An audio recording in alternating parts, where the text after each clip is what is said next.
Secretary Chris Wright, everybody said you'd never be able to get him. He's the most talented man, they say, in the oil and gas industry. I'll let you know in about 2 years if that's true.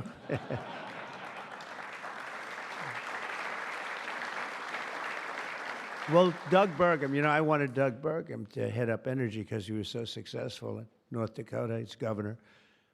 And he said, sir, there's one person who's much better than me. I said, who? They said, Chris Wright. I said, who the hell is Chris Wright? I had no idea. Now everyone knows Chris Wright. He's going to be more famous than me. But he said, there's a guy named Chris Wright, and if we could get him, he'd be better than I am, sir. And if you know Doug, Doug's not here, is he? If you knew Doug, he's always working someplace. But if you knew Doug, you'd know that he doesn't say that often. And he did. And Chris, you're doing great. But I don't like the oil prices have gone up just a little bit over the last few days. I was going to call it. It just really starts screaming at you. Are we okay? Nothing wrong, right? It's going to keep going down a little bit, right? Because we have inflation under control perfectly. You probably saw the records. Everyone's on television saying, what's going on here? Trump has proven to be right. All of these things. We've taken in $88 billion in tariffs in 2 months. $88 billion with no inflation. And if we're smart, there won't be. Now, we'd like to get this guy to lower interest rates because, if he doesn't, we have to pay. We have a lot of short-term debt. Obama gave it to us originally, and Biden carried it on. They like short-term. I like long-term cheap debt. But a lot of the debt comes through because Biden, he didn't do it. I'm sure he didn't know anything about it. But somebody approved short-term debt. It's all over the place. And it comes due starting very soon. And if we would lower the interest rates by 1 point, we'd pay about 1 point less. That's $300 billion a year. Can you believe it? 1 point. If he'd lower it by 2 points, we'd pay $600 billion a year less. That's for years, 10 years, 12 years, whatever we make it. But we can't get this guy to do it. And the fake news is saying, oh, if you fired him, it would be so bad. It would be so bad. I don't know why it would be so bad, but I'm not going to fire him. I just want him to, we call him Too Late, right? Too Late is his nickname, like Too Tall Jones. He was too tall, T-O-O. And I just say this because we want to get rid of inflation, and we have. But we're going to be paying more for debt. And all he has to do is lower it. Europe's done 10 lowerings. We've done none. And nobody understands it. Actually, today when the numbers came out, they were so good. You saw yesterday's numbers, incredible. No inflation. Today's numbers.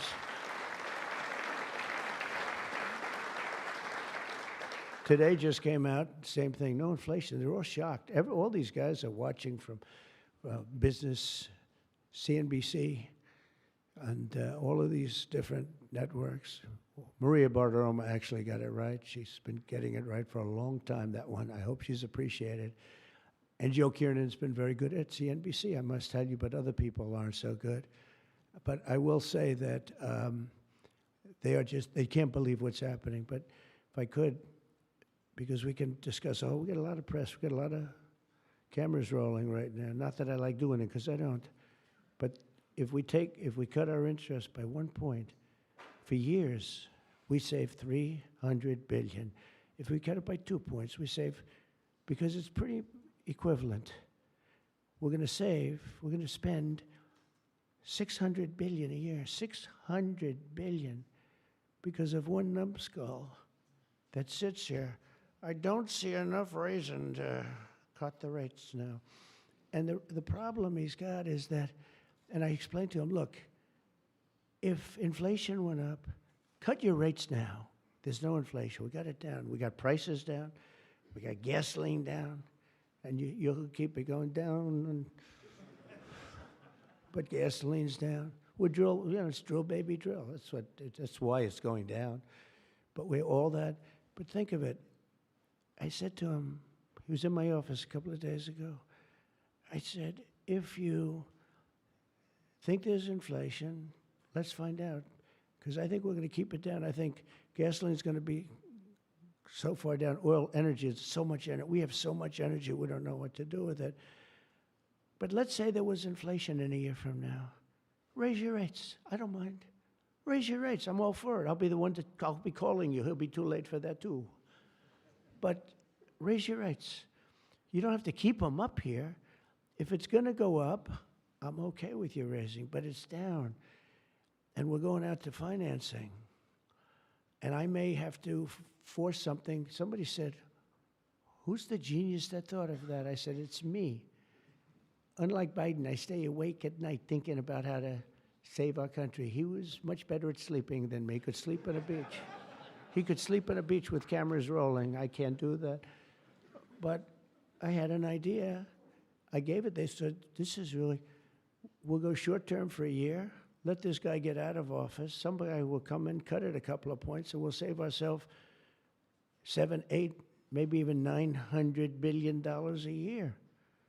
What is he doing? Why doesn't he lower these rates? And with that, we'll get on to the California standard, which is a disaster, okay? So, Chris Wright, you're going to get the numbers down. Thank you very much. Lee Zeldin, one of the most important men in this room. He's the man. I get nervous when I talk to him. He's doing a great job. Nuclear, I say, okay, you can take 2 weeks for that approval. It used to take 20 years, then they wouldn't approve it. Now I say, Lee, nuclear, I'll give you 2 weeks for an approval. A coal-fired plant, you only get a couple of days. And oil and gas will give you a week, okay? Something like that. But he's doing it so fast, and we have so many plants being built right now. It's so beautiful to see. And one of the reasons they're coming here is because they have to produce tremendous, especially the AI, they have to produce beyond believable amounts of electricity. And they're doing, I said to them, I think this was more or less my idea. They didn't have the idea only because they didn't think a thing like this was possible. I said, as you build your plant, you're going to become a utility. And you're going to build a separate plant right alongside of it. You're going to build it. You're going to build a plant that produces electricity. And you'll produce it through natural gas, coal, nuclear. We don't want to produce it through wind because we don't feel like ruining 50 miles of beautiful plains and beautiful vistas. And but we want to produce it. You know, interestingly, China is opening up a coal plant every single week. But now I'm finding out it might be 2 plants every single week. And, you know, usually that's a good gauge. If they're using coal, I guess we're supposed to use coal. And, you know, we went to a coal standard. And not that you have to use coal. You're going to use whatever's best. I want to introduce also Senate Majority Whip John Barrasso, who's a tremendous guy, doctor. Okay? And he is a tremendous guy, tremendously talented doctor. When I have a medical situation for the country, for myself, I haven't used him, but I might have to. Maybe I'll do that. If it's serious enough, I think I'd probably do that. But he's a tremendously talented gentleman who happens to be a senator and one that's very respected. Chairwoman Shelley Moore Capito, and congratulations. I just endorsed your son. Did you know that? I endorsed your son. I endorsed your son, who's running in West Virginia, and he's great. In fact, he's all Trump all the time. I think much more so than you, actually. If you want. You were his largest impediment. No, I'm only kidding. He's all Trump all the time, and he's going to win big, and so congratulate him. Okay, he's really been fantastic. So many people have told me. Thank you. And House Majority Leader Steve Scalise, who's a brave man. He went through hell. Steve went through hell. And we have a lot of other people here that I won't be able to because they don't have your name down, and I'm looking, and I see people's names. I'll do a couple of you, but thanks as well to Mark Wayne Mullen, Senator. Mark Wayne, thank you. Stand up, Mark Wayne. Don't fight him. He's a serious fighter in a lot of ways, and he's a great guy, too. Thank you, Mark Wayne. Deb Fisher. Deb? Thank you, Deb. Good. Pete Ricketts, who's going to do very well in the upcoming election. Thank you. Thank you, Pete. John Husted, who's really moving along in Ohio. John, good luck. You're going to do well. all endorsed people. John Curtis, who's doing terrifically. John, thank you. Good job. They all say excellent. What can I tell you? Good job. And Bernie Moreno, who won a race that was not winnable. They all said it's not winnable. He won in Ohio. They said, you can't win that race. It's a waste of time. You're just wasting your time. Right, Bernie? Wasn't a waste of time, was it? Huh? And he won by like 5 points, too. Won by a lot. Along with Representatives Kevin Kiley, Vince Fong, Jay Obernolte, Doug LaMalfa, Darrell Issa. Where's Darrell? I haven't seen you in such a long time. Look at you. How good you look, huh?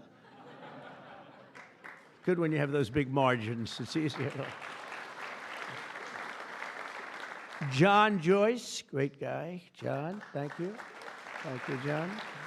Dusty Johnson, Morgan Griffith, Troy Balderson, Troy from a place called Ohio, and he played very cute at one time, but then he got, boy, I'll tell you, he's become a good politician. Where is Troy now? Where I haven't seen him used for years. I endorsed you early when he was early and younger, but you still look young, and you've done fantastically good. Good work, really good work. Claudia Tenney, New York. Claudia, thank you, Claudia.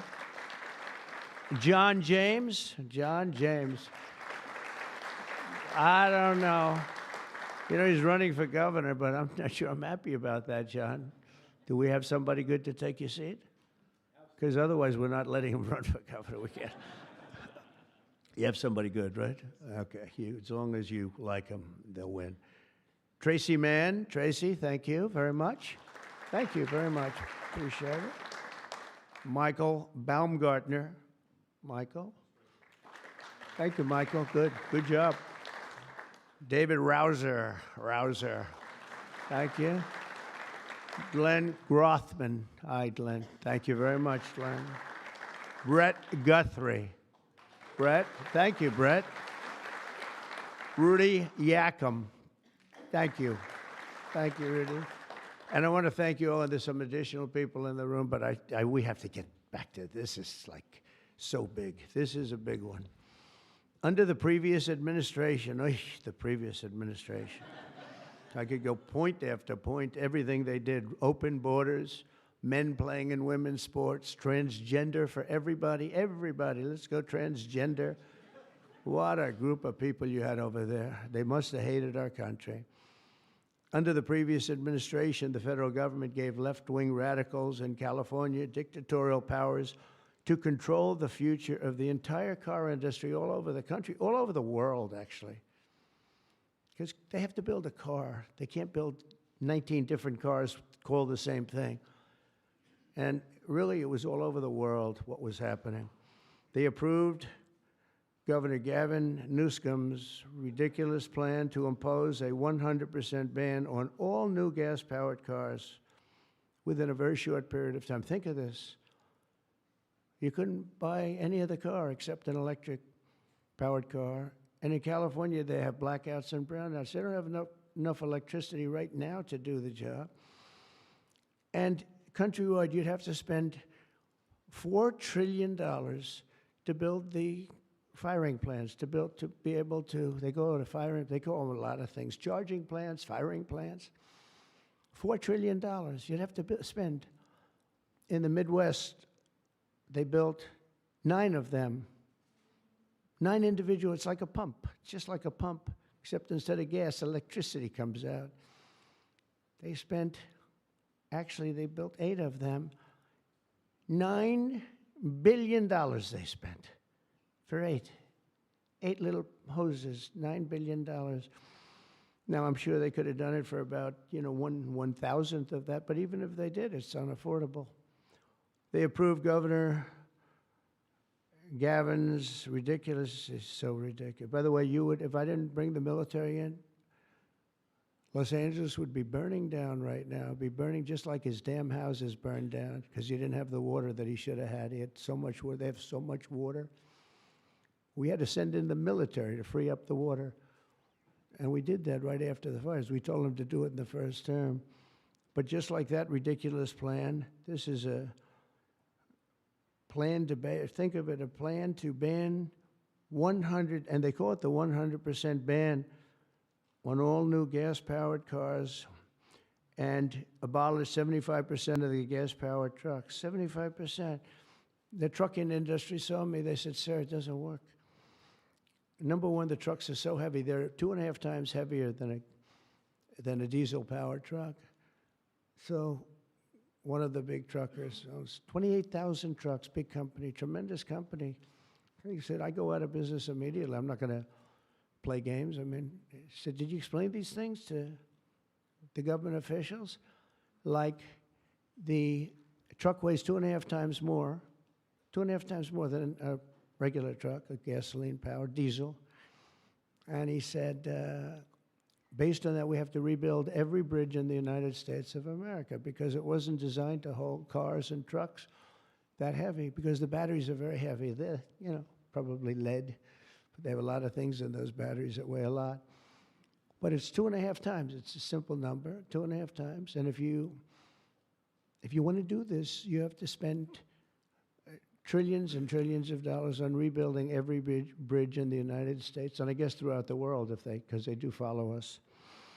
And the big rig buses and even cement trucks, they want to abolish certain categories of truck, but they want to go 75% of all of these trucks have to be abolished almost immediately. I mean, the time is just crazy. And they don't go far. Another little problem. With a tank of diesel, you can go from New York to Los Angeles if you want to go to Los Angeles right now. But New York to Los Angeles, and you can go back a little bit. With the electric truck, you'll stop approximately 6 times. Enjoy your stop. And the truckers saw me, and I said, did you just explain this? Because this is like, if you explain it, if a person's reasonable for that, he said, we explained it, they didn't care. They said, we're going all electric. They can't be stupid because anybody that can cheat on elections like them is not a stupid person. But they must hate our country. But I said to this big trucker, he said, sir, I've been buying trucks my whole damn life. He's a rough guy, smart guy. He said, I got thousands of them. I've been buying them for 50 years. And every single year they got better. They got more efficient, they got bigger, they got stronger. I build apartments in my trucks now for the drivers. I said, what's an apartment? That's on the cab. They put this in. And sir, I know you like luxury, but you wouldn't mind living in one of these. I said, maybe I would, maybe I wouldn't. I mean, it doesn't sound too appealing, but I said, so what's the problem? He said, so I noticed one thing. For 50 years, every single year, one thing happened. They got better. They got stronger. They got more efficient. They got faster. They could carry any load. If we went to this standard, we'd go back beyond 50 years. They wouldn't go as far as a truck from 50 years ago. It would be too heavy and have all the other problems. He said, we'd be going backwards. We'd be taking a trucking industry, would be starting all over, but actually it would be worse because it was better 50 years ago than. So I said, what are you going to do if I don't win this election? This was before the election. He said, you don't win the election, I'm going to close up my business because I'm not going to lose he said, I'm not going to lose my ass. I know exactly what's going to happen. It's going to be a catastrophe. It's the craziest thing I've ever heard. They're making you buy stuff that doesn't work. It's no good. It doesn't work. And I'm all for electric. If you want to buy electric, you can buy electric. Cars are great. If you buy the right ones, cars are great. And you should be given the option, buy the electric car, buy a gasoline-powered car, buy a hybrid. Probably not hydrogen, because hydrogen has a tendency that when it blows up, you're gonzo. It's over. They find you 75 yards down the road, Where is he? Well, I think that's him, but I'm not sure. So, they said, we think we can solve the problem. I said, that's not good enough when they think. No, it sounds like it's quite severe. If it doesn't work, Steve, it'll work most of the time, but if it doesn't, it's over. It'll make your accident look like peanuts compared. You wouldn't be around, I'll tell you, because it's pretty bad. But some people like it. I don't know. Let's see what happens. But I would say it's off to a bad start. But because of the size of California's population and the fact that 17 other states follow California, that's the problem. 17 other states follow California. They have the most ridiculous laws I've ever seen for a lot of things. This is just cars, and trucks, and they have a lot of them for other things. But we have, it's called the California Car Standards, and this horrible scheme would effectively abolish the internal combustion engine, which most people prefer. Like so far, I'd say about 90%. In fact, General Motors announced yesterday they're going to spend about $6 billion on, because of tariffs, and maybe because of my election on November 5th, but because of tariffs, I think, more than anything. They're all coming back. They're coming back from other countries that took them 25, 30 years ago. They're all coming back. We have now almost $15 trillion. They had almost nothing last year, and the year before, they've very, very little. Nobody wanted to be back here. Nobody wanted to come to our country anymore because we were like stupid people. We looked like stupid people. We were laughed at all over the world. Now we're not laughed at anymore, I can tell you that.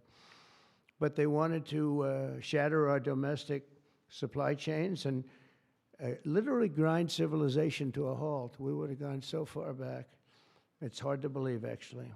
Hard to believe when you don't have enough electricity to give a person a little air conditioning in the summer, and now they want you to take electricity and fire up all these cars. But we're not going to let that happen. Meanwhile, all of the auto jobs would be shipped to China because they're very strong on electric, and it lives off an estimated 200,000 American auto workers would be destroyed. It's one of the reasons I did so well with the United Auto Workers. And now I'm really doing well with them. I did phenomenally with them. No Republican ever got any numbers like I got. And the Teamsters, too. Sean O'Brien, the head of the Teamsters. These guys, they like Trump because I produce jobs. They know that. Everybody knew that the auto workers knew better than anybody how good the tariffs were. And the head of the auto breakers, I don't know him at all, but he didn't like me at all. Now he's going around saying, this guy's unbelievable. He was very nice to me the last few months. During the campaign, no, but if I've proven, I've proven it. I've done what I said I was going to do, and we've brought back tremendous numbers of jobs. And you're having auto plants built all over the country, all over. There's never seen anything like that. They're leaving from Mexico. They're leaving from Canada. They're leaving from other parts of the world. If they want a Mercedes-Benz, you're going to have it made here. It's okay to have a Mercedes, but they're going to make it here. Otherwise, they're going to pay a very big tariff. They already are. That's one of the reasons we have $88 billion. It's a lot of money. But that's peanuts compared to what we're going to be making in another few months. They haven't even kicked in yet. But we're not going to let any of these bad things happen, these stupid projections that I've been reading about for the last 6 months. I think these people are either corrupt or really dumb. And they're supposed to be economists. In the campaign, I promised to end this disaster, and today our Republican majorities in Congress have delivered. And I don't know, I can't imagine. It's so obvious. It's so good. Did we get any Democrat votes? Did we get one? Two? Who? 35. Yes, I think that's great. I think that's great. You got 35 Democrats. 35, yes, I think that's great. That, as far as I'm concerned, one in the Senate. On something that's so good. But who is the one? Well, I shouldn't have asked. I congratulate her. I don't care. I think it's great. It's very interesting. Why did I ask that question, Mr. Smith? But in a few moments, I'll sign 3 pieces of legislation that will kill, totally kill. You can't do anything about it. They can't take us to court. They can't do any of the things they can do with the executive orders. And it's permanent. I'll sign 3 pieces of legislation that will kill the California mandates forever, and they're never coming back. Now, the auto companies are the most happy because now they're going to be designing and building one auto. It will be much cheaper. It's a much less expensive. They were showing me, one of the most respected people was showing me that to save a little, like a half a glass of fuel, cost them thousands of dollars with new computers and stop it. The engine has to stop and then turn on and blah, blah, blah. And I said, does it work as well? No, it's terrible. It's terrible. And that's to save a little bit of fuel, this much fuel, that Chris Wright can produce with one extra little oil well someplace, right? One little, a small one, a very small one. But think of it. Your cars are going to cost you $3,000, $4,000 less, and you're going to have what you want. And again, you can get any car you want. You can get electric. A lot of people love the electric. They like Tesla. So do I, in all fairness. I like Tesla. And I like others too. But I also like combustion engines. And there are reasons for a lot of things. When I was in Iowa, we had an unbelievable victory, if you remember. Remember? That was nice. You won by like so much, nobody even talked about anything else. But that was a great victory. But it was unbelievably cold that night. And I was going to watch my victory in the area where I was going to make a speech. And the whole place was littered with cars. I said, what happened? They were electric cars, and they don't work in cold. I said, I didn't know that. And they don't work in extreme heat either. Other than that, they're wonderful. But no, but if you're in a cold climate, how do you do that? But they're electric cars, and I noticed that, and then I didn't pay much attention because we won by about 65 points. So I was more interested in that. But I do remember that scene. I said, what the hell is going on over here? This historic action will also help us reduce inflation and bring down the price of automobiles and electricity very, very substantially. We're building massive electricity right now. It's already started because of that guy right there, Lee Zeldin. By far the most important man in the room, Mr. Speaker. Stand up, Lee.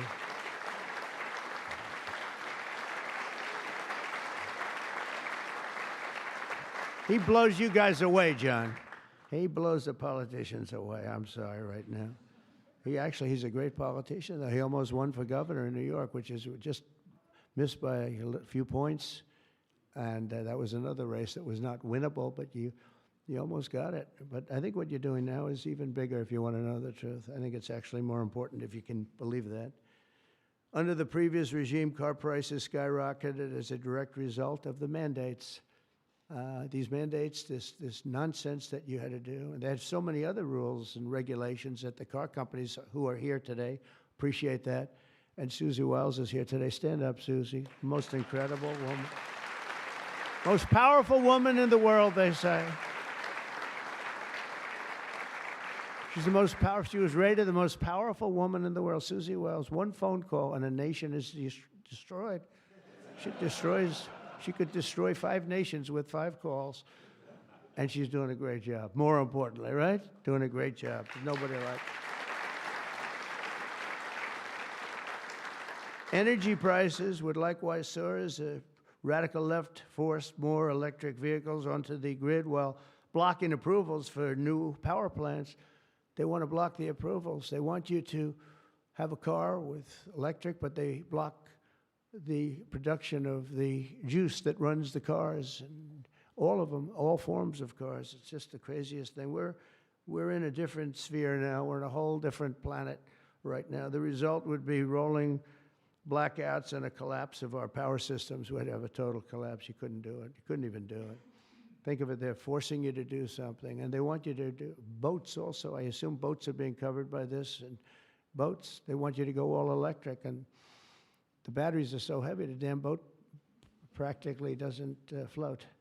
I used to have a lot of fun talking about that one on the tours. We'd talk about it. And I said, what would happen if the boat sank? Because we went to North Carolina, South Carolina. We visited boat factories. Unbelievable guys. And they said, sir, we have one problem. They're forcing us to go electric for the boat. I said, how's it going to work? The boat will not float, sir. It's so heavy, and it won't go fast, and lots of other. And I did ask him a question. because I have a lot of background. My uncle was a big shot at MIT, the smartest guy. He never had a smarter guy. And I guess I have a little of that. My first question was, what would happen if the boat sank? Do you get electrocuted? Remember I said that? And I used to be decimated by these people back here, right? I used to be decimated. They'd say, what kind of a crazy question is that? So I'm actually serious. What happens if you're in an electric boat and the boat is going down? You're in trouble, Susie. And I used to say, remember, I'd get decimated. The audience loved it, but the press would laugh at it. I said, so if I have my choice of going down or jumping 5 or 6 yards away from the boat, but there's a shark there, what do I do? You know what I said? I'd rather be electrocuted. I said, I'll take electrocution every single day. But actually, he said, nobody's ever asked me that question, sir. He makes boats. Nobody ever asked me that question. This is really an unusual question. He said, and honestly, I don't have the answer. He wasn't able to. I said, don't worry about it. If I win, you won't have to worry about it. But today we're saving California, and we're saving our entire country from a disaster. Your cars are going to be thousands of dollars less money. And even the ones that, if you buy electric, we're not going to make you do certain things that are just a waste of money and just time-consuming waste of money. They make you do things that are no good for anybody, make the car worse, and make it much more expensive. Over the past 5 months, our administration and Republicans in Congress have fought for the American auto worker and for Teamsters and for, by the way, right to work. We have them all. We have, we just call them just workers. We fought for workers like no one has ever fought before. I understand that. It's why we won. We won with workers. We won with young people.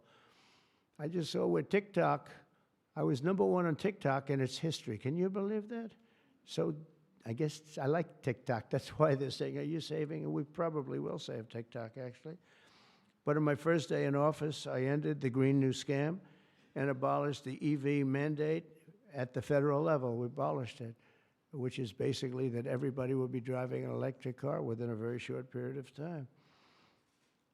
Now I know why Elon doesn't like me so much, which he does, actually. He does. And he never had a problem. It's very interesting. This is not something new. This has been there from day one, Speaker, right? We're going to abolish the EV mandate. And Elon still endorsed me because, honestly, he never, ever spoke to me about that. And I used to say, I'm amazed that he's endorsing me because that can't be good for him. I'm abolishing the EV mandate. And I once asked him about it. You never talked to me about that. He said, well, as long as it's happening to everybody, I'll be able to compete. It was a very interesting answer. I thought it was a very honest answer, to be honest with you. And I talked about it, that incredible. You would have thought he would have been, from day one, you got to make sure you don't do the EV mandate, the abolishing, and never did. Very honest in that sense. And he did say to me, I actually asked him because it was like really strange how I'm with him. He's very, a friend of mine, and he makes electric cars, and we're saying you're not going to be able to make electric cars, or you're not going to be forced to make all of those cars. You can make them, but it'll be by the market, judged by the market. And that's what he said. He said, as long as I'm on the same plane as everybody else, we're going to do good. We make a better product. I said, that's very cool. It's very cool. That was my answer. After that, he got a little bit strange, but I don't know why, over much smaller things than that. As part of the One Big Beautiful Bill, we'll also further slash the funding for the Green New Scam. As you know, it's the greatest scam in history, saving American taxpayers hundreds of billions of dollars. The windmills are killing our country, by the way.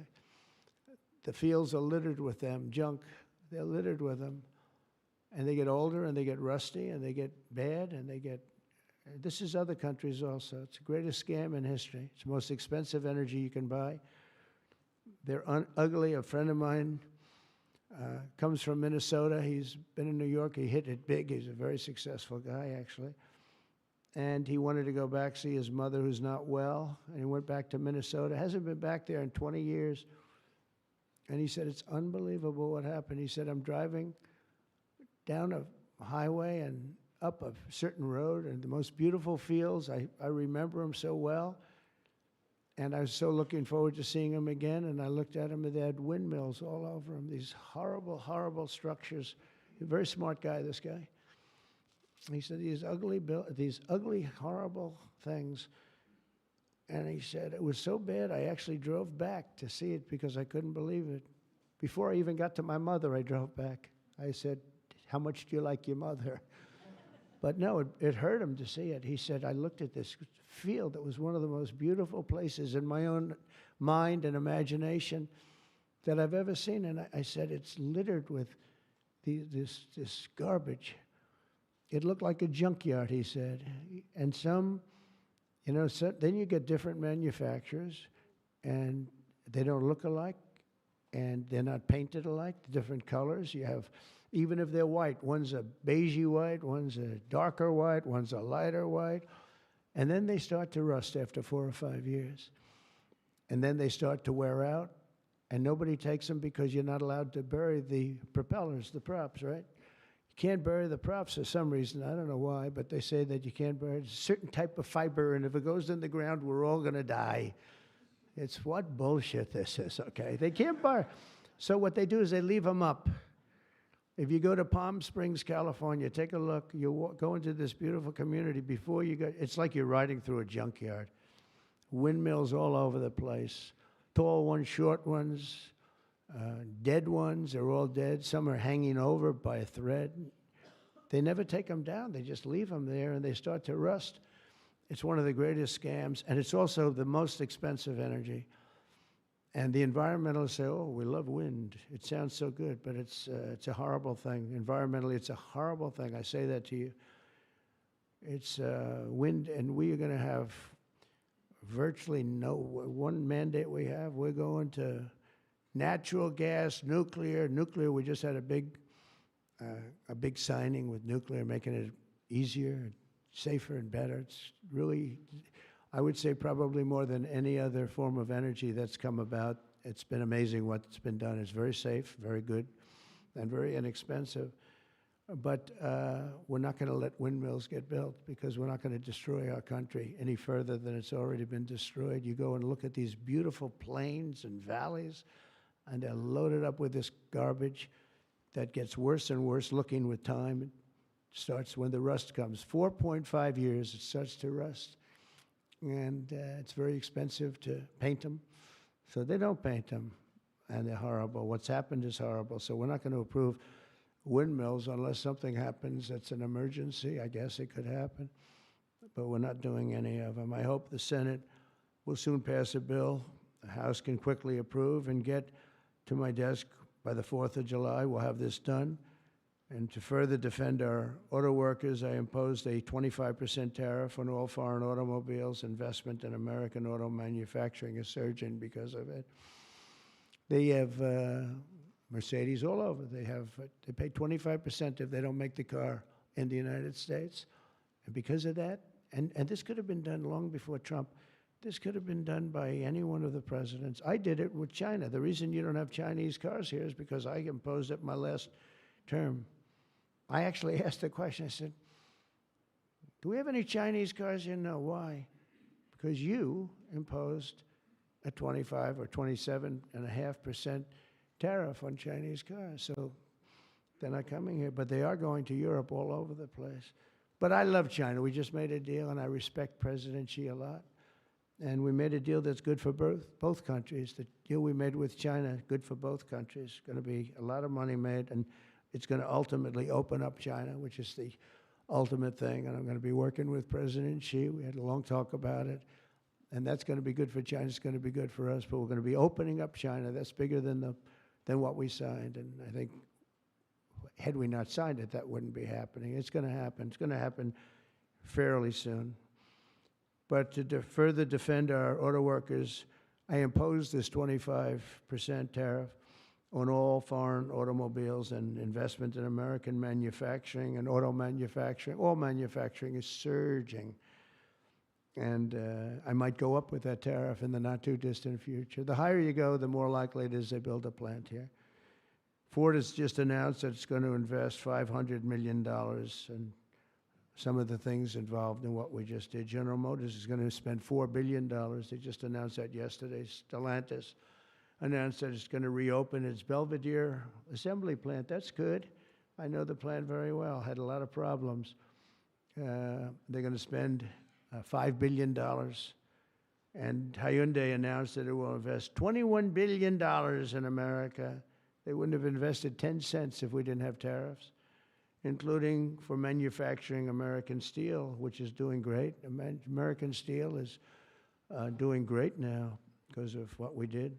You wouldn't have, if I didn't put tariffs on steel, they were dumping steel. China and a lot of other countries were dumping steel in our country. Garbage steel, dirty steel, bad steel, not structurally sound steel, real garbage, but it was still there, lots of it. And if I didn't put tariffs, I put 25 and 50% tariffs on steel, right? John James would put tariffs on steel, and we were doing great with steel. Now we're really doing great. A big investment's being made in Pennsylvania. You've been reading about it. They're going to spend $17 billion on U.S. steel. And all the steel workers wanted it. And we have a golden stock. We have a golden share, which I control or President controls. Now, I'm a little concerned whoever the president might be, but that gives you total control. It's 51% ownership by Americans. And we have a company, a great company, Nippon. They're coming in from Japan. They're going to spend $17 billion. And somebody said, well, what happens if it doesn't work out? I said, they spent $17 billion. We can't put it on a trailer and drive it to Japan. This is a steel mill. You know, some businesses you can move. You move your office, and that's where the business is. With this business, they're spending think of that, $17 billion. They're going to have them all over the country. I want to introduce several of the great Americans representing the millions of people whose livelihoods we're saving with today's action. I just can't tell you how incredible this action is, because nobody thought. This was one that I wasn't so... I would have rather had it than almost anything, but I was told by everybody, except that guy right there, that you couldn't get it. Bill Kent runs a chain of family-owned convenience stores that opened in West Texas in 1957, known as Kent Quick. And Bill, if you could come up and say a few words about what the signing means to you, please.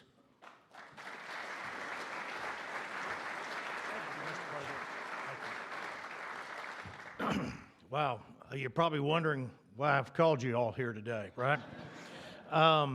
What a great day.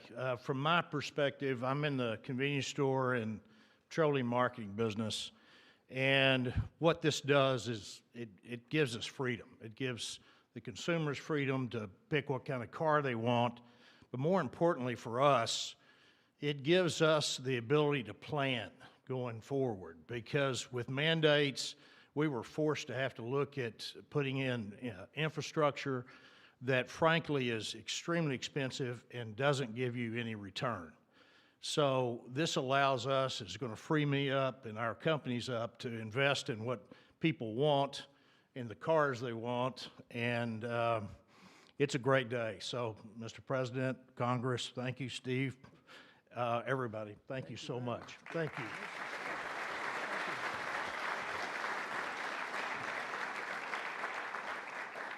And a friend of mine for a long time is John Hess. He's one of the top CEOs in the country, and he's now the CEO of Hess Corporation, one of the biggest oil producers, and he's a fantastic person with great knowledge of the subject matter. Can you say a few words, John? I see you in the audience. Come on, thanks.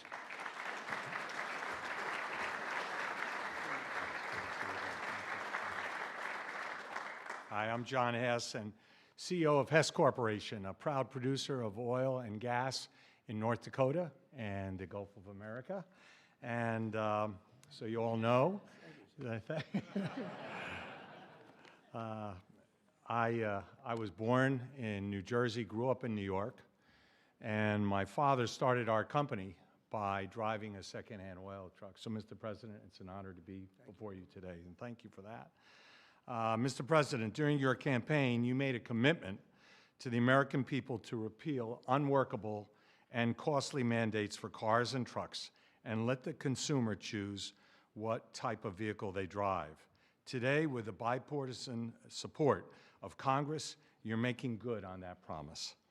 I'd like to recognize Speaker Johnson, Leader Thune, other members of Congress whose tireless efforts were critical to the outcome we're celebrating today. And a special thank you to Senator Capito for her leadership.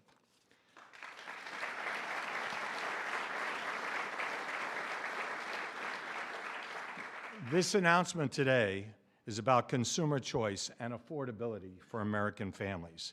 It's also about making our country auto industry more competitive, Mr. President, and you said that very eloquently. As you know, Mr. President, one-size-fits-all policies like those adopted in California do not work. America, in every state, every American should be able to choose what they want to drive, not the government. We as a country would be basically leaning into our competitive advantage with this repeal on oil and gas. Oil and gas are a strategic industry for our country, underpinning energy dominance, economic prosperity, and national security. We are truly energy independent. So, Mr. President, on behalf of Hess Corporation, on behalf of the oil and gas industry, and every family across our country, thank you for your courageous leadership and your commitment to consumer choice and energy affordability. Thank you very much.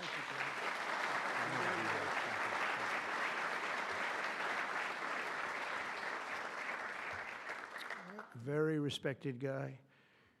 The California EV mandates would also have devastated our nation's incredible truck drivers and the trucking industry, and I gave you a little bit of a rundown on that. But a diesel-powered semi-truck can drive from Reno, Nevada, I'll give you some other locations, Nevada to Los Angeles, California, and back on a single tank of diesel oil, diesel fuel, but the same exact journey would require an electric truck driver to stop also 6 times at recharging stations, adding an estimated 9 hours to the trip. I don't know too much about the trucking industry, but this is not sounding good. Here to discuss a little bit about the trucking industry, Gina Jones. And Gina, a real expert on trucks, I can tell you that. She's going to come up and tell us about trucks. Thank you, Gina. Thank you, Dan. Thank you, Mr. Thank President. you very much.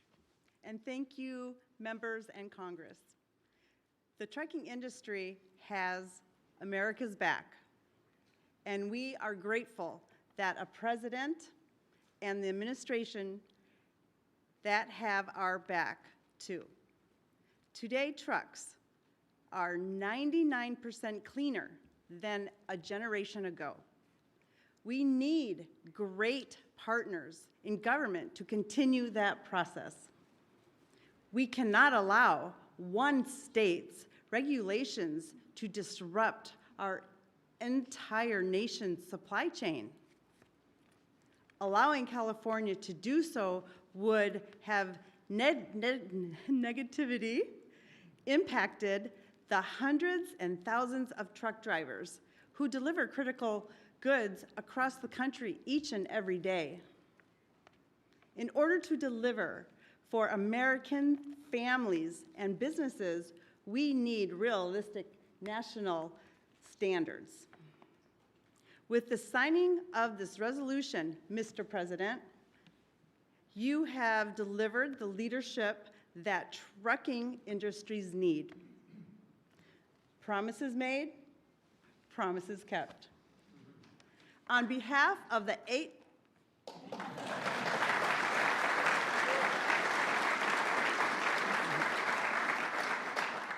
On behalf of the 8.5 million Americans who work throughout the trucking industry, I thank you.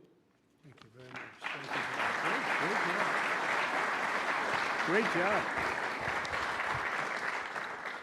So just to wrap it up, I say under the Trump administration, we will restore the full strength, might, and glory of the American auto and trucking industry. We'll protect our truck drivers, auto workers, small business people, and manufacturers all over our country, and actually all over the world, and that's okay too.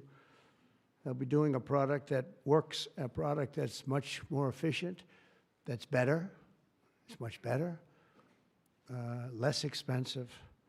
And we'll put affordable energy and affordable car ownership back on the center of the American dream as we make America great again. And that's what's happening. We're making America great. You know, when I went over to Saudi Arabia, Qatar, UAE, just a couple of weeks ago, the leaders of those countries, and they're very smart people, they said, you know, you've made in a short period of time America the hottest nation in the world. It's the hottest, you're the only one we talk about now.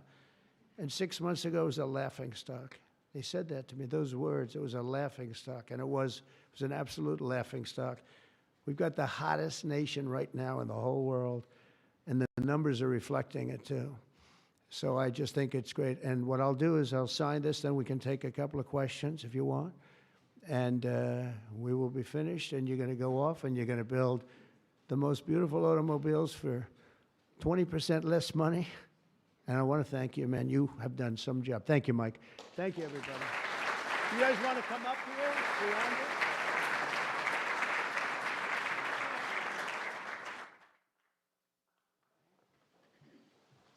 Come on, surround it.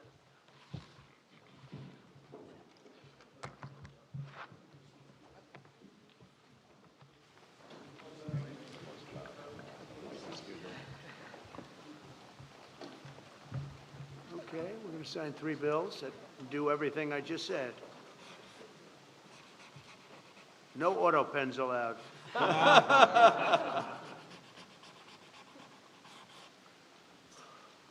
for you. Keep that, Mike.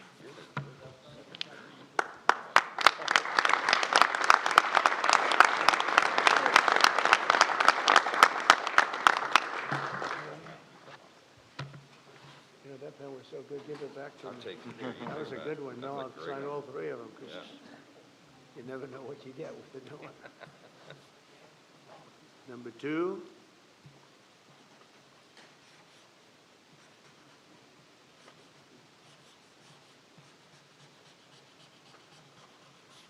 Very steady hand. It's very important. Very steady.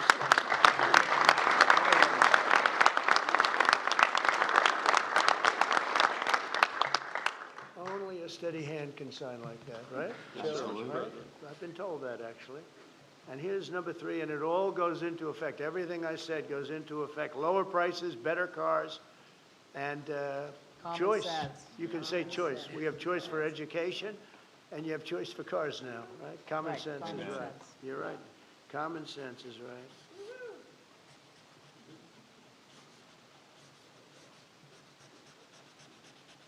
Okay, now I can give you the pen. And I'll give you these. Shelley? Okay, let me sign. Congratulations, John. Okay, you'll take these.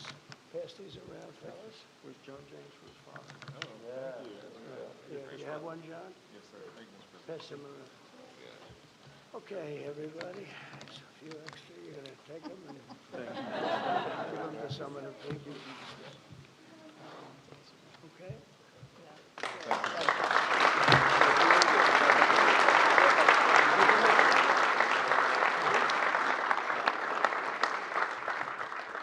Go ahead, please. Mr. President, help! All right. Brian, yeah, please. Yes, sir. I have some very close friends who run some of the largest auto dealerships in Southern California, Rusnak Automotive Group. Good. Their message to you, they're 100% behind you right now. They know they're going through some soft sales period. It's true. They're in it for the long haul. What's your message to thousands of auto dealerships across this country that are kind of navigating through this tariff? Yeah, they're going to do better than ever before. They're going to sell cars in America at levels that they've never even thought of before. And they're going to make more money than they ever made before. It's going to be great. They're going to be selling a better car, too. It's going to be a better product. And they're behind you 100%. I know that. They have been behind me, right? They knew it was right. They've been asking for this for 25, 30 years, in all fairness. No, they're very happy. I told you the Auto Workers Union, we got tremendous votes But they like me today even better than they did on Election Day on November 5th because they see the results now. They're all happening. And yeah, and they have plants moving in, Brian. A lot of plants are moving in. Thank you very much for that question. Yeah. Was Governor Gavin Newsom trying to kill the auto industry? Oh, he was killing the auto industry. I don't think he knew it. I think he's a guy who he's just got a faulty thought process. You look at that train. The train is the most. I've seen people, stupid people, with cost overruns for years. I've watched where something would cost twice as much or 3 times, but this thing is costing 20 times more. It's the most incredible disaster I've ever seen. That's one. The cars are just as bad. Everything's bad. And now you have this situation. So his own sheriff, who's a good man, by the way, said 2 days ago or 3 days ago that we could not have done this without the military. They were going to take over this whole, they couldn't have done it. Now today they got him to change his tune. He said, oh, I think we could have handled it. You know, it's so sad. He was so honest. I was using his quote all over the place, and they got him to change. But he knows. Los Angeles would be right now burning to the ground, just like the houses burned to the ground.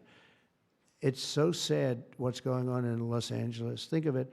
They had a fire that should have never had because they should have listened to me in the water. Eventually, we broke in and we had the water come down from the Pacific Northwest. I could show you pictures now with the half pipes, the big half pipes coming all the way down California.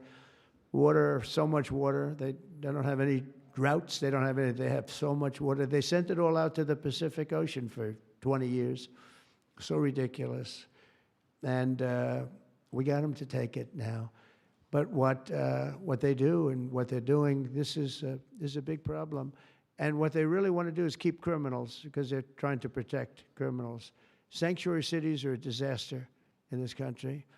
And most of the voters don't want them. Politicians like them for whatever reason, but I think the politicians are wrong. That's why we won in such a convincing fashion. We won all 7 swing states. We won by millions of votes. We won 2,750 districts as opposed to 505. That's why when you look at the map, it's almost all red. It's got 2 little blue stripes on each side of it. It's almost all red. But now you have to, I always got along with Gavin. I like Gavin. I've liked him, always. He said I never called him. You know, they asked him a question on Fox, I guess.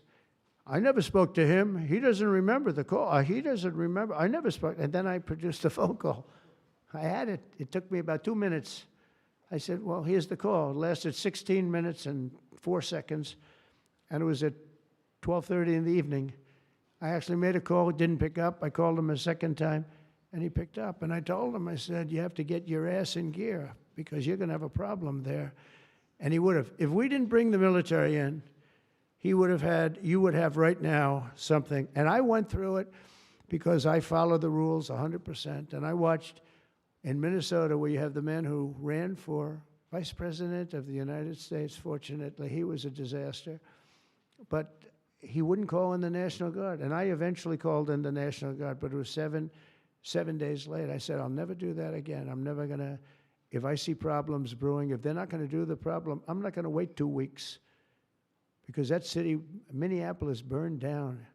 If you remember the CNN anchor, he was standing there saying, yes, this is a peaceful rally. And behind him, the entire city was on fire. It looked like World War II. And I appreciate the question. Please. Mr. President, thank you very much for taking. Thank you. 2 questions, if I may, sir. First, the terrible, horrific plane crash in India today. I'm sure you saw the images on TV. Your reaction to that first, and will you speak to Prime Minister Modi? The plane crash was terrible. I've already told them anything we can do. It's a big country, a strong country. They'll handle it, I'm sure. But I let them know that anything we can do, we'll be over there immediately. But it was a horrific crash. It looks like most are gone. They actually maybe have a couple survivors, which is just heard. But that was a horrible crash. Nobody knows. Nobody has any idea what it might be. I gave him a couple of pointers. I said, maybe you'll look at this or that. You know, we saw the plane. It looked like it was flying pretty well. It didn't look like there was an explosion. It just looked like the engines maybe lost power, but boy, that is a terrible crash. It's one of the worst in aviation history. Yeah, second? How confident are you, sir, that conflict with Iran can be avoided? Well, I'd love to avoid the conflict. Iran's going to have to negotiate a little bit tougher, meaning they're going to have to give us some things that they're not willing to give us right now. I'm the last person. I've kept us out of wars. We defeated ISIS completely, 100%, and I haven't had it's peace through strength. I believe in peace through strength. We have the greatest military in the world. I rebuilt the military, as you remember, for 4 years. I rebuilt the military, and then we gave a chunk of it away, but it was still peanuts. It was a lot, but it was peanuts compared to what we rebuilt. Gave it to Afghanistan, one of the most embarrassing moments in the history of our country with the whole withdrawal, the way they withdrew was very embarrassing. But we rebuilt the military. We have the greatest, strongest military. We defeated ISIS. We defeated ISIS.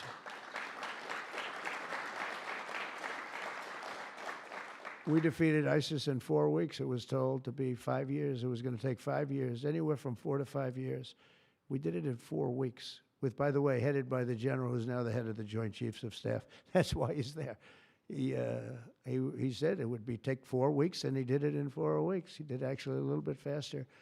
So we have a great country, and we're going to keep it that way. And when it comes to Los Angeles or other cities, if we see other cities are gearing up, and these people are agitators, they're paid, they're professionals, they're insurrectionists, they're troublemakers, they're all of those things. But I believe they're paid, and we're going to find out through Pam Bondi and her great staff, her great people at Justice, who they are.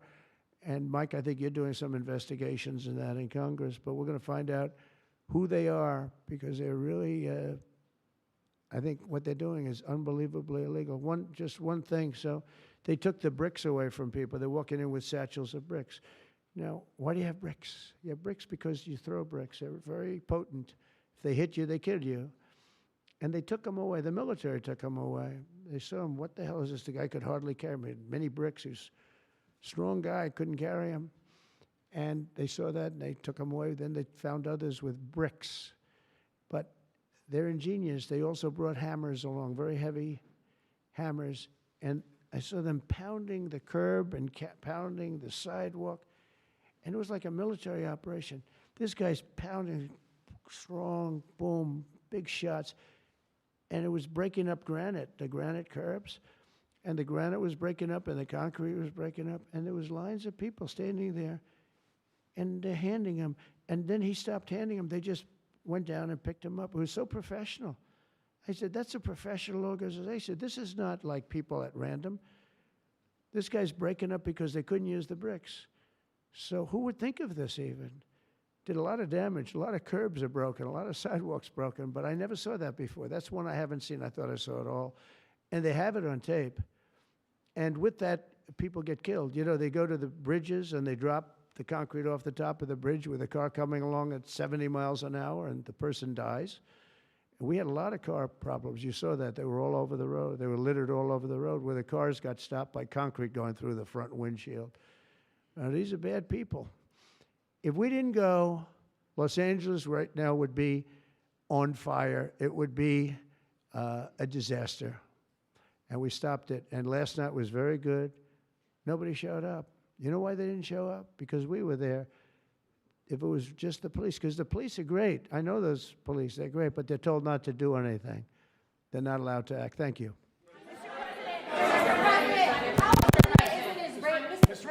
Mr. President, how imminent is an Israeli strike on Iran? Well, I don't want to say imminent, but it looks like it's something that could very well happen. Look, it's very simple, not complicated. Iran cannot have a nuclear weapon. Other than that, I want them to be successful. I want them to be tremendous. We'll help them be successful. We'll trade with them. We'll do whatever is necessary. You know, I stopped a war between India and Pakistan. And I stopped it with trade. I don't think I've ever seen a story written about it, but it was pretty cool. They were getting ready. Pakistan was their turn to hit, and eventually they're going to go nuclear. And I stopped it. I called each. I respect each leader greatly. I know them. And I spoke to them, and I talked about trade. I said, but you're not trading with us if you're going to go to war, if you're going to start throwing nuclear weapons around. And I said it to both of them, and they were both unbelievable, actually. They understood it exactly. They stopped. I stopped that war with phone calls and trade. And India's here right now negotiating a trade deal, and Pakistan's coming, I think, next week. And I'm very proud of that. Nobody died. Nobody, the nuclear weapons, they each have very severe, very substantial numbers of nuclear weapons. And I think we should get some credit for that. You know, the whole Republican Party should, because that's their mindset. Please. Mr. President, Yes, ma'am? What? on your China deal, Mr. President, are you still concerned about the national security issues with Chinese students studying in the United States? Look, I've always been in favor of students coming in from other countries. That includes China. And we have 500,000 Chinese students coming in. I've always been in favor of it. Does it mean that you have to watch people? Yeah, you have to watch students, but you have to watch other people also. I've always been strongly in favor of it. I think it's a great thing. It's also, it's good for our schools. It's good for, I think it's good for our country. I'm also in favor of having them stay. I've been in favor of letting them stay. If you get educated for 4 years, you're willing to get educated for 4 years. I like people being able to stay. You know, they have some great students. You have some, yeah, these are Republicans clapping, you know, because a lot of Republicans don't like that idea. I happen to like it. I'm a real Republican, believe it or not. But I like the idea. They go 4 years. To me, that's almost like, you know, just buying your way in a very legitimate way. And, you know, you have stories where Apple wants to hire somebody and they can't hire him because he can't stay. He went to a great school. He finished first in his class. They made him a big offer, and everything's done. But he has no idea whether or not he's going to be able to stay. And I'm all for making sure that people like that can go to work for all of our great companies. And you know what they do? They go back to their country, and there are stories that are all over the place. They go back to their company, and they start a company just like they were going to start here. They end up starting it in China or India or someplace else, and now they're among the richest people in the world. They've got thousands and thousands of employees that make it great. This is happening all the time because they're not allowed to stay. And I think we'll probably end up doing something about that, right? I think. Yeah, go ahead. Go ahead. You in the blue, please. Light blue. Thank you, Mr. President. How close are you to step back between Ukraine and Russia? We see a very bad escalation. Are you going to leave it in the hands of the Europeans? I'm very close to the situation. I'm very disappointed in Russia, but I'm disappointed in Ukraine also because I think deals could have been made. And, you know, we're losing 5,000 to 6,000 people a week, soldiers mostly, but also people living in towns because they're getting hit by missiles again. How'd you like to live in a building and you think a missile has a good chance of hitting your building during the evening? It's horrible. Must be horrible to live like that. But, I mean, we'll get it, but it's, I'm disappointed that it's not done. We did great with India and Pakistan. We did very good with Israel. I thought, look, October 7th was a disaster. People forget, you know, they like to forget. That was a horrible thing. But, you know, none of these things would have happened if I were president. If I were president, none of it would have happened. You wouldn't have the Israel problem. Iran was broke. They had no money. We had big sanctions on them. Biden immediately let them get rich, $300 billion they have right now. But they had no money for Hamas or Hezbollah. They had no money for anything. It was perfect. We wouldn't have had inflation that was caused by oil, Chris. The oil price went through the roof. It was also caused by their spending, but it was caused more by oil than anything else. The oil went so high, got close to $100 a barrel, and that cost. And that also kept the war going with Putin because at $100 a barrel, that was a big money-making experience. But now it's down to where it's not so good for them anymore. No, it's very important to get that solved. That's a bloodbath. That's a terrible bloodbath that's going on. Yeah, please, go ahead. Following up your question, answer on India and Pakistan for stopping the war between them. India says that they cannot talk to Pakistan unless Pakistan takes actions against terrorists. We're going to get those two getting together, you know? I told them, India and Pakistan, they've had a long time rivalry over Kashmir. And I said, I can solve anything. I'll be your arbitrator. I will be your arbitrator. I can solve anything. And I started the first question, how long has it been going on? They said, 2,000 years. I said, oh, that's a problem. Maybe I'll take it. Mr. President, Mr. President. When I heard 2,000 years, I said, maybe I'll have John Hess solve that problem. Mr. President, will you punish Israel for striking Iran? Peter? Thank you, President Trump. I have two. First, on immigration. What made you change your mind about targeting in California farmers and people in the hotel and leisure business? Well, we're not targeting. In fact, if you look today, I put out a statement today about farmers. Our farmers are being hurt badly by, they have very good workers. They've worked for them for 20 years. They're not citizens, but they've turned out to be, great. And we're going to have to do something about that. We can't take farmers and take all their people and send them back because they don't have maybe what they're supposed to have, maybe not. And you know what's going to happen and what is happening? They get rid of some of the people because, you go into a farm and you look and people they've been there for 20, 25 years and they've worked great and the owner of the farm loves them and everything else. And then you're supposed to throw them out. And you know what happens? They end up hiring the people, the criminals that have come in, the murderers from prisons and everything else. So we're going to have an order on that pretty soon, I think. We can't do that to our farmers. And leisure, too, hotels. We're going to have to use a lot of common sense on that. And my other question about the Middle East. As the Israelis apparently gear up for some kind of an attack, a possible attack on Iran, are you trying to talk Netanyahu out of doing that? Or are you so against Iran having a nuclear weapon that you're okay, he does his thing because it is not an American war? Yeah, it's a very fair question. Look, I want to have an agreement with Iran. We're fairly close to an agreement. We are fairly close to a pretty good agreement. It's got to be better than pretty good, though, but it's got to be, I'd much prefer an agreement. As long as I think there is an agreement, I don't want them going in because I think that would blow it. Might help it, actually, but it also could blow it. But we've had very good discussions with Iran. Whether or not we get there, I can't tell you, but it'll happen soon. I say this, Peter, very strongly. They can't have, whether it's going in or not going in, they can't have a nuclear weapon. I'd prefer the more friendly path. And can you tell us what the Israelis told you that made you start to evacuate the dependents of servicemen and women who are stationed in the Middle East? They didn't tell me anything, but I said, look, there's a chance of massive conflict. We have a lot of American people in this area, and I said, we got to tell them to get out because something could happen soon.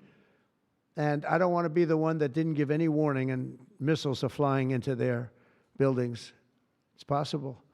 So I had to do it. I had the choice. Do I do it or not? Doing it has its downside, but it also has its upside, like you're going to save a lot of lives if it should happen. Hopefully that doesn't happen. Right? Thank you.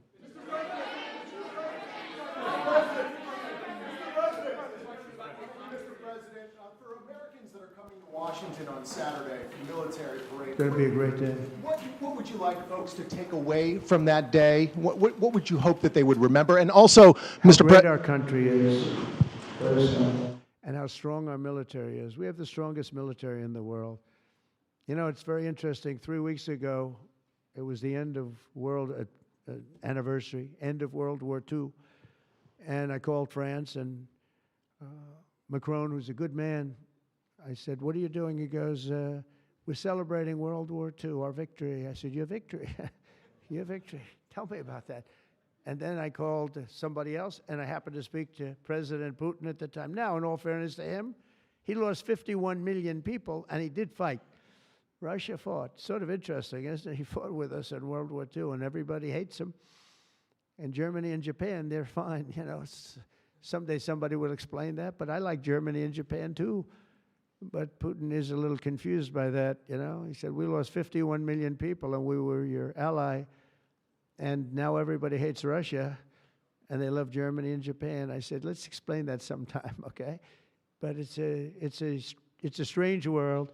But I will say this, look, I want them to go away saying how great our country is and how great our military is.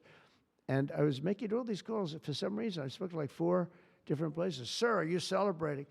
And I said, you know, we won World War II and World War I, right? We won them. And yet we're the only country that doesn't celebrate. Everybody's celebrating except us. And I said, we should celebrate too. There are several No Kings protests planned across the country on Saturday as well. What are your thoughts on those? What do they go? No kings? No Kings. I don't feel like a king. I have to go through hell to get stuff approved. A king would say, I'm not going to get this. A king would have never had the California mandate to even be talking to him. He wouldn't have to call up Mike Johnson and Thune and say, fellas, you got to pull this off, and after years we get it done. No, we're not a king. We're not a king at all. Thank you very much. Go ahead. Yeah, go ahead. Sir, Go ahead. Mr. President, sir, you made a lengthy posting today on Truth Social about Senator Rand Paul. Do you expect to see him at the picnic tonight, sir? I do. I look forward to seeing him, actually. I like him. He's the hardest vote in the history of the U.S. Senate to get. Probably won't get him, but he's a very tough vote. I mean, he's a very tough vote. He's always been a friend of mine. You know, I endorsed him and got him elected. I got him elected twice. But I don't think he understands how great this bill is. This is a great bill. No tax on tips, no tax on, you know, the Social Security payments. It's unbelievable what happens. No tax on overtime. You work overtime, no more tax. It's so, those are big, but they're minor compared to the big things. Taxes reduced. And let's look at the other side. If it doesn't get approved, a 68% tax increase, 68%, including the fact that the Trump tax cuts kick in. But it's a 68% tax increase and many other bad things. I don't even want to, some of them are so bad I don't even want to talk about them.